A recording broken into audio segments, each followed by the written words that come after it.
అప్పా, అలా మాట్లాడతారేంటి? అంతే, ఇంకా మనం మాట్లాడుకోవటానికి ఏమీ లేదు. నీ నిర్ణయం నువ్వు తీసుకున్నప్పుడు నా నిర్ణయం నేను తీసుకున్నాను.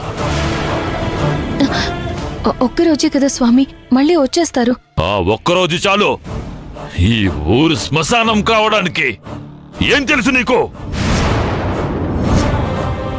ఈ తరంలోనైనా మా దేవసేన పుణ్యమా అని ఈ ఊరు బాగుపడింది. శనియాచంతో పాటు ఆ వక్రకాళి భక్తులందరూ అంతరించిపోతారని ఆశపడ్డాం. కానీ ఇప్పుడు తన మనసును మార్చారు. తీసుకెళ్ళండి. ఇక తనకి మాకు ఎలాంటి సంబంధము లేదు.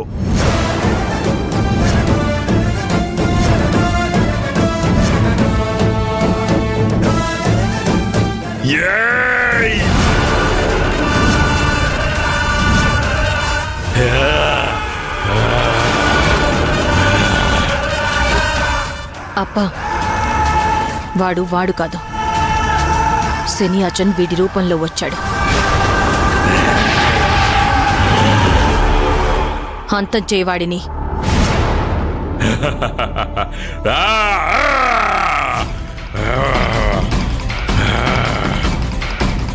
చంపుతావా? చస్తారా? బావగారు, నేనిచ్చిన బలితో కొన్ని శక్తులు నన్ను సంతరించుకున్నాయి.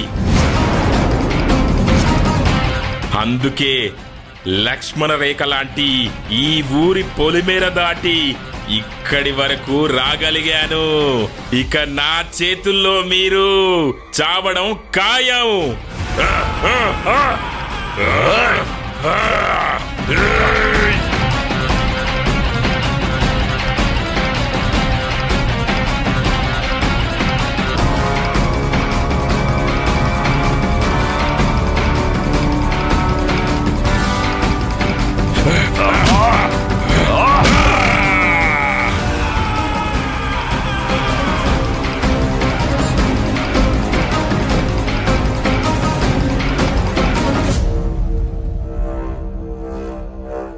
రాఘవ, లే. అక్క, ఏమైంది? ఇక్కడున్నానేంటి? ఏమీ కాలేదు. ఆ శనియాచన్ నీ ఒంట్లోకి ప్రవేశించాడు. అంతకు మించి ఏమీ జరగలేదు.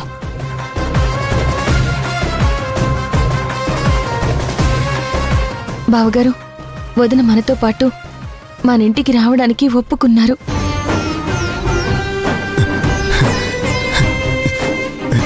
నిజమా అక్క? మీరు మాతో పాటు వచ్చేస్తున్నారా? బావగారు, జీవితకాలం కాదు, ఒకే ఒక్కరోజు, కేవలం ఆ ఒక్కరోజు మాత్రమే మనతో ఉండడానికి ఒప్పుకున్నారు. ఒక్కరోజేనా?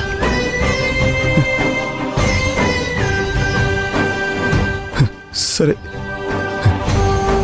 థ్యాంక్స్ అక్క.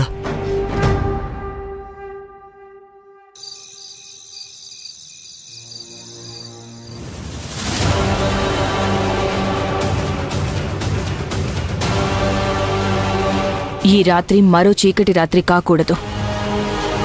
గర్భవతిగా ఉన్నావు. నువ్విక్కడుండడం మంచిది కాదు. ఇంటికి వెళ్ళు. మీరుండగా నాకేమవుతుంది? నేనిక్కడే ఉంటాను. కొన్ని శక్తులు అడ్డదారుల్లో వస్తాయి. ఆ శక్తుల్ని అడ్డుకోవడం అనేది అసాధ్యం.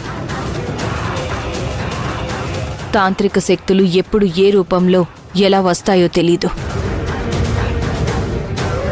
దైవాన్ని నమ్ముకున్న వాళ్ళు ఒక్కదారిలో మాత్రమే వెళ్ళగలరు. అదే క్షుద్రశక్తుల్ని నమ్ముకున్న వాళ్ళు 10 దారుల్లో వెళ్తారు. ఈ ఒక్క రాత్రి దాటితే అంతా క్షేమమే. నువ్వు నాతో పాటు ఇక్కడుండడం అంత మంచిది కాదు.